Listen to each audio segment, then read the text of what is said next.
Hello viewers, तो आज हम लोग कर रहे हैं क्लास 10th एक्सरसाइज 10.2 का क्वेश्चन नंबर 11। तो हमसे कहा क्या जा रहा है कि prove that the parallelogram circumscribing a circle is a rhombus. तो हमें ये पैरेललोग्राम दिख रहा है, तो ये सर्कमस्क्राइबिंग कर रहा है, यानी कि जो सर्कल के चारों पॉइंट्स है उसको टच कर रहा है, तो वो सर्कमस्क्राइबिंग होता है। तो बेसिकली हम लोग बात करें कि हमें प्रूव करना है कि ये क्या है, एक रोम्बस है। तो सबसे पहले हम लोगों ने यहाँ पे सॉल्यूशन यहाँ पे डाल दें, और सॉल्यूशन डाल के हम लोग यहाँ पे स्टार्ट भी कर दें अपना कि जो हमारा ए बी सी डी है जी, क्या है, ए बी सी डी क्या है, पैरेललोग्राम है, सर्कमस्क्राइबिंग करा है एक सर्कल को। तो हमें ये पता है कि जो पैरेललोग्राम होती है उसकी अपोजिट साइड क्या होती है, पैरेलल होती है, मतलब इक्वल होती हैं उसकी अपोजिट साइड पैरेललोग्राम की। तो हम लोग यहाँ पे डाल दिया A B equal to C D. A B ये लाइन दिख रही है सी डी के किसके इक्वल है, ए डी बी सी के है, ए डी जो वाली लाइन दिख रही है ये बी सी की इक्वल है। और हम लोग क्या देख रहे हैं यहाँ पे, जो हमारा ए पी है, यानी कि जे ए पी आप लोग देख रहे होंगे, और ये ए एस है, ये दोनों इक्वल हैं। क्यों? क्योंकि ये सेम टेंजेंट से निकल रहे हैं, सेम पॉइंट से निकल रहे हैं, यानी कि एक पॉइंट ए पॉइंट से निकल रहे हैं, ए बी और ए एस इक्वल हो जाएगा। इसी प्रकार हमारे ये तीनों जो हमारे ये साइड से इक्वल हो जाएंगे। क्यों हो जाएंगे? कि जो बी पी है, यानी कि आप लोग ये देख रहे होंगे बी पी, ये बी पी बी क्यू के इक्वल हो जाएगी, क्योंकि ये बी पॉइंट से निकल रहे हैं।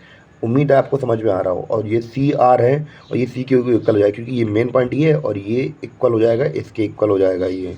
और जो हमारा डी आर है, ये डी आर डी एस के इक्वल हो जाएगा। क्यों? क्योंकि ये सभी सभी सेम पॉइंट से निकल रहे हैं। तो हमने यहाँ पे लिख भी दिया है कि tangent from the same point. इसके बाद देखेंगे कि हमने सारी इक्वेशन को जब जोड़ देंगे तो क्या निकलेगा हमारा। ये सारी इक्वेशन हमने यहाँ पे लिख दी हैं, A P plus B P plus C R plus D R equal to A S plus B Q plus C Q plus D S. तो हमने यहाँ पे इक्वेशन लिख दी। अब हम लोग देखेंगे यहाँ पे क्या बन रहा है कि जब हम लोग यहाँ पे ए पी और बी पी को जोड़ेंगे तो क्या बनेगा।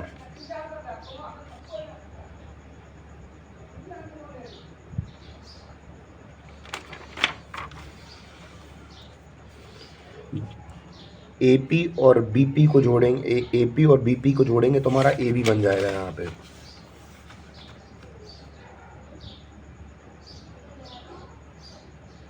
जी मैंने शायद यहाँ गलत लिख दिया, ये ए बी बन जाएगा। और जो हम लोग सी आर और डी आर को जोड़ेंगे तो क्या बन जाएगा, सी आर और डी आर को जोड़ेंगे तो हमारा सी डी बन जाएगा यहाँ पे। तो जब हम लोगों ने सी आर और डी आर को जोड़ दिया तो हमारा सी डी बन गया यहाँ पे। इसके बाद जब हम लोग किसको जोड़ेंगे, ए एस को जोड़ेंगे हम लोग बी क्यू से, ए एस को जोड़ेंगे हम लोग बी क्यू से। ए एस कहाँ पे था, ए एस को जोड़ेंगे हम लोग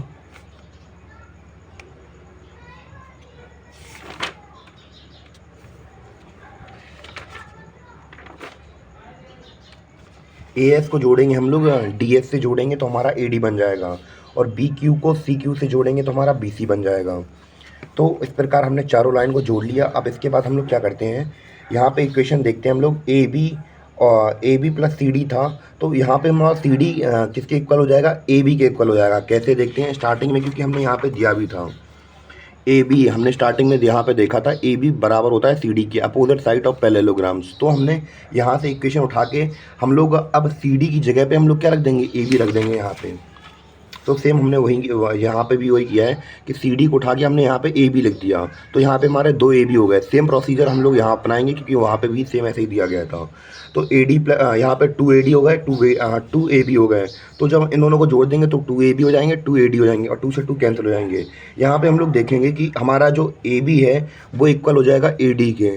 तो अब हम लोगों ने देखा कि हमारे चारों एंगल बराबर हो गए।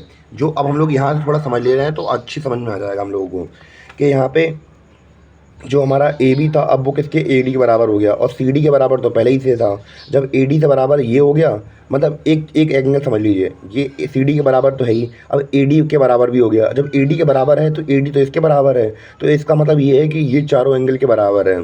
तो जो हमारे चारों एंगल हैं जब बराबर हो गए, तो इस प्रकार हम लोगों ने देख लिया कि जब चारों एंगल एक दूसरे के चारों साइड जब एक दूसरे के बराबर हो जाती हैं तो वो क्या बना देती हैं, रोम्बस बना देती हैं। इस प्रकार हमने अपने सवाल को प्रूव कर दिया। I hope you understand this question. अगर नहीं आया हो तो आप लोग कमेंट करके बता सकते हैं, मैं दोबारा से भी बता सकता हूँ।